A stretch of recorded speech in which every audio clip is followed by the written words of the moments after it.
Assalamualaikum warahmatullahi wabarakatuh. Perkenalkan, nama saya Nurainisa Putri dengan NIM G701211114 dari kelas C. Nah, jadi pada kesempatan kali ini saya akan menjelaskan mengenai farmaseutik, farmakokinetik, dan farmakodinamik dari obat amlodipin. Jadi yang pertama farmaseutik. Tahap farmaseutik yang melibatkan disintegrasi dan disolusi obat dalam medium penyerapan adalah langkah penting dalam pengembangan formulasi obat. Disintegrasi merujuk pada kemampuan sediaan obat padat untuk memecah menjadi partikel kecil. Sementara disolusi melibatkan pelepasan zat aktif obat ke dalam medium penyerapan. Kedua proses ini memiliki dampak besar pada efektivitas dan ketersediaan obat dalam tubuh. Faktor-faktor seperti karakteristik fisikokimia obat, formulasi, teknik pembuatan, dan sifat medium penyerapan memengaruhi proses ini.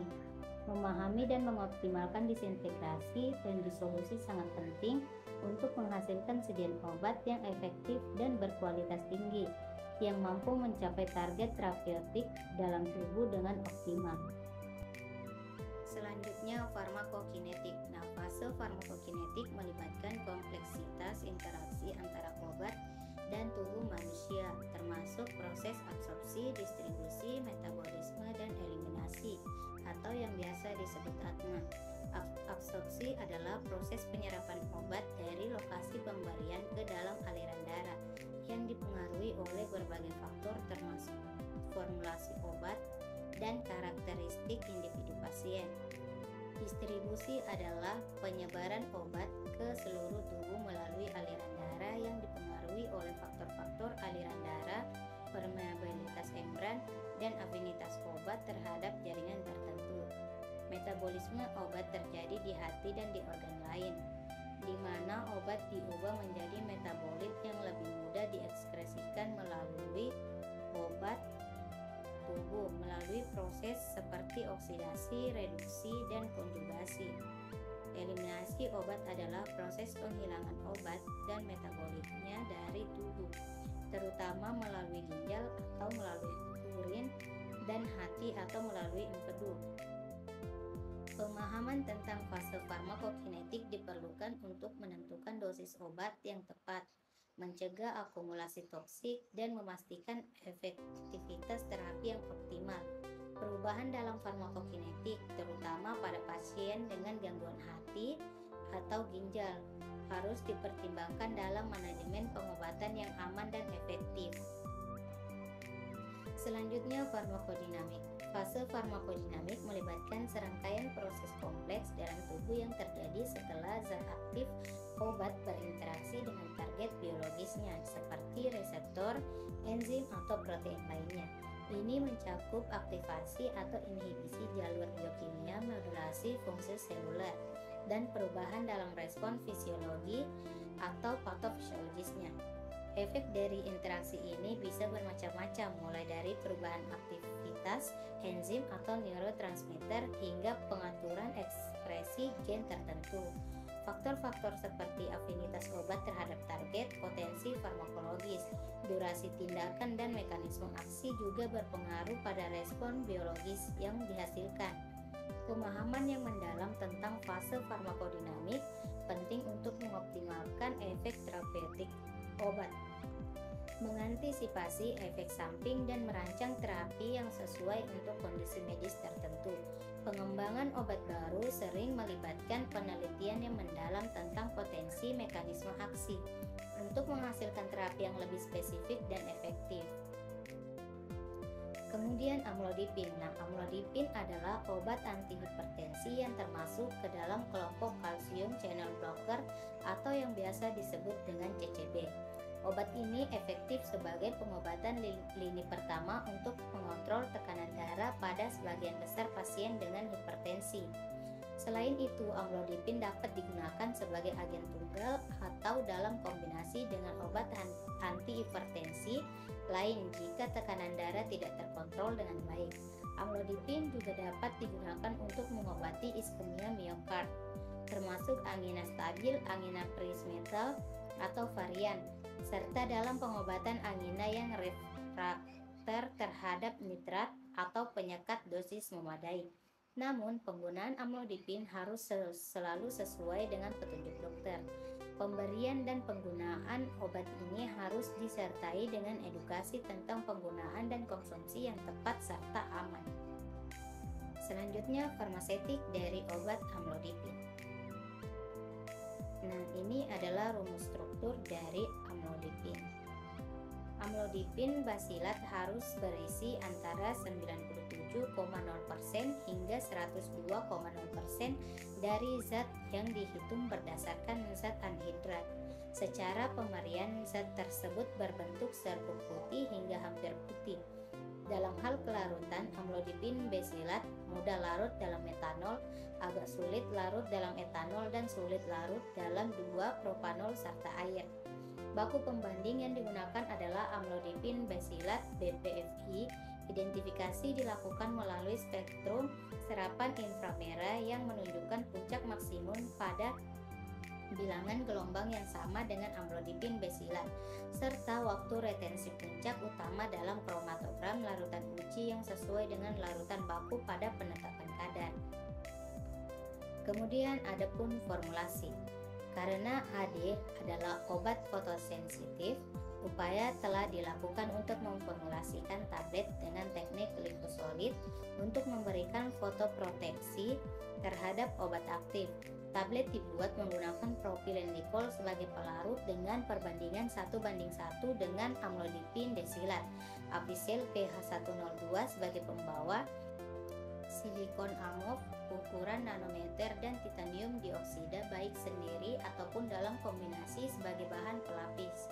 Tablet-tablet ini dipaparkan pada radiasi berbeda seperti sinar tampak UVA dan UVB selama 8 jam untuk mengetahui efek fotoprotektif bahan pelapis. Hasilnya menunjukkan bahwa teknik glifosolid tidak hanya memberikan fotoproteksi tetapi juga meningkatkan laju disolusi AD. Oleh karena itu, teknik ini dapat digunakan sebagai alternatif metode pelapisan konvensional khususnya pada formulasi yang mengandung obat fotosensitif. Nah, selanjutnya indikasi dari obat amlodipin. Dalam pengobatan hipertensi, dosis awal amlodipin untuk dewasa adalah 5 mg sekali sehari yang dapat ditingkatkan menjadi 10 mg sekali sehari jika diperlukan dan sesuai dengan respon klinis pasien.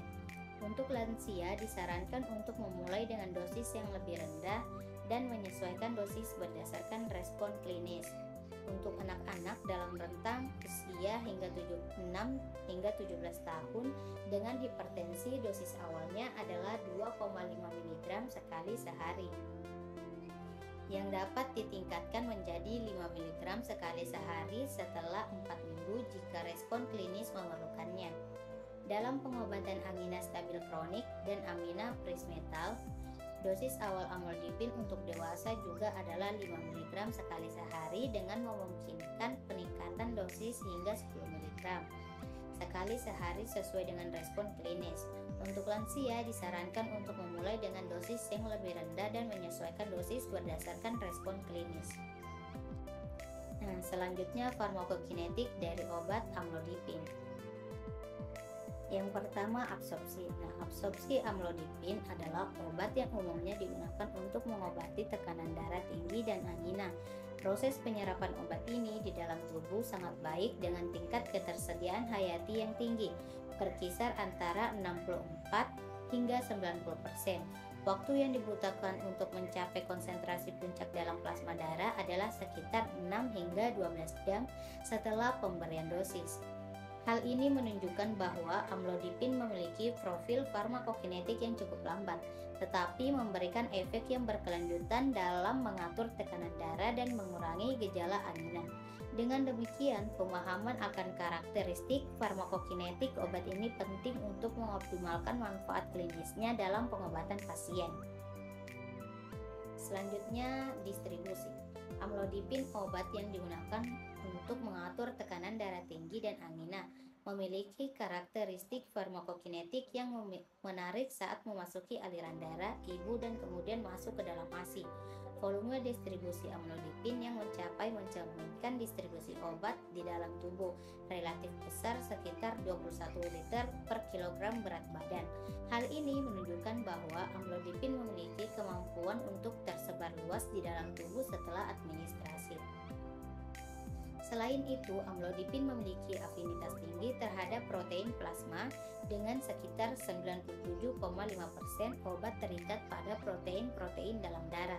Pengikatan protein plasma tersebut berarti bahwa hanya sebagian kecil dari obat yang berada dalam bentuk bebas yang aktif secara farmakologis, namun karena proporsi yang besar dari obat terikat pada protein, hal ini juga mempengaruhi ketersediaan obat untuk interaksi dengan target biologisnya di dalam tubuh.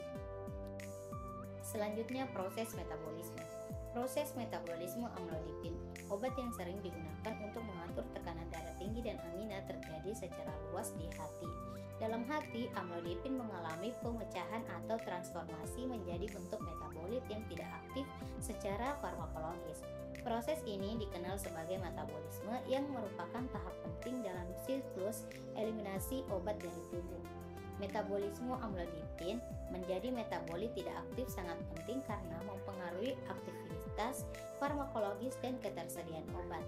Setelah mengalami metabolisme ini, kemampuan amlodipin untuk mempengaruhi target biologis seperti mengendalikan tekanan darah atau mengurangi gejala angina berkurang secara signifikan.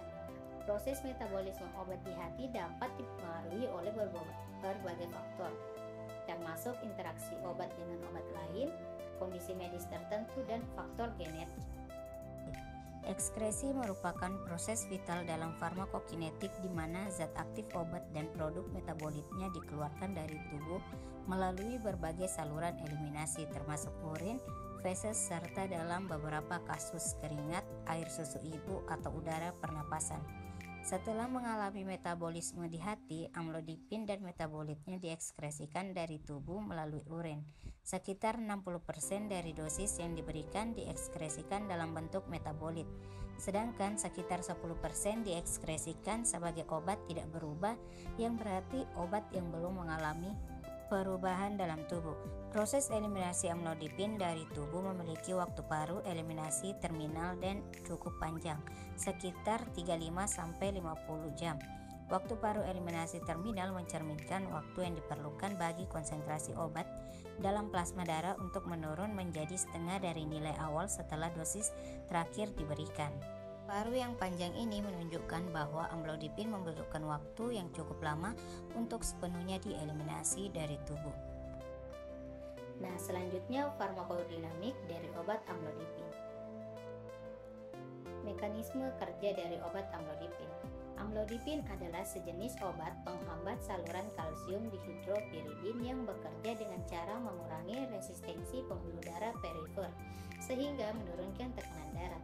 Mekanisme aksi obat ini terjadi melalui beberapa tahap kompleks dalam tubuh.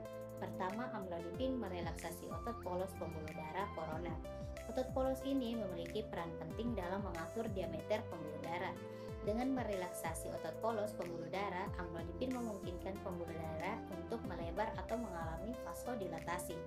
Vasodilatasi ini mengurangi resistensi dalam pembuluh darah perifer yang pada gilirannya menurunkan tekanan darah.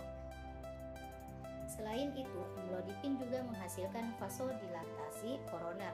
Koroner adalah pembuluh darah yang memasuki jantung dengan oksigen dan nutrisi.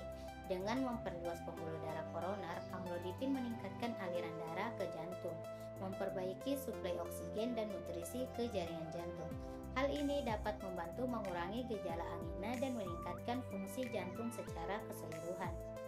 Mekanisme dasar dibalik aksi vasodilatasi amlodipin adalah penghambatan masuknya ion kalsium transmembran ke dalam otot polos jantung dan pembuluh darah. Ion kalsium memainkan peran penting dalam kontraksi otot polos, dan dengan menghambat masuknya ion kalsium, amlodipin menghambat kontraksi otot polos yang pada akhirnya menghasilkan efek vasodilatasi. Selanjutnya, efek samping dari obat amlodipin. Efek samping yang signifikan dari penggunaan amlodipin meliputi hipotensi simptomatik dan edema perifer. Selain itu, gangguan yang terkait dengan jantung termasuk palpitasi, sementara gangguan penglihatan dapat terjadi pada mata. Gangguan gastrointestinal seperti sakit perut, mual, gangguan pencernaan, diare, dan sembelit juga bisa muncul. Edema, kelelahan, dan astenia adalah gangguan umum yang terkait dengan penggunaan obat ini. Sementara pembengkakan pergelangan kaki dan kram otot merupakan gangguan muskuloskeletal yang mungkin terjadi. Gangguan sistem saraf termasuk somnolen, pusing, dan sakit kepala. Sementara dispenia dapat terjadi pada sistem pernapasan. Kemerahan juga dapat terjadi pada pembuluh darah. Nah, sekian penjelasan dari saya mengenai farmasetik, farmakokinetik, dan farmakodinamik dari obat amlodipin.